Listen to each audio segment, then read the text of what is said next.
Tarihin Masarautar Bichi. Masu sauraro barkanmu da sake kasancewa a daidai wannan lokaci a cikin shirin Tarihin Masarautar Bichi. Shirin da yake zo muku daga Bichi Emirate TV, kuma a yau insha Allahu za mu ɗora daga inda muka tsaya.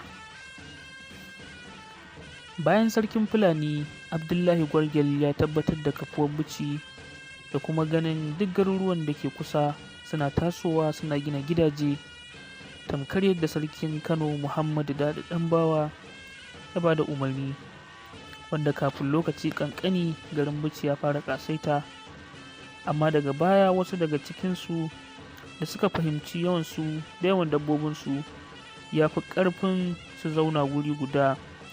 sai suka nemi izini gurin sarkin Fulani da ya ba su dama su ci gaba da zuwa wuraren da duk suka ga dabbobinsu za su samu wurin kiwo a ko'ina cikin ƙasar nan, kuma sun yadda a duk inda suke za su rika sanar da sarkin Fulani,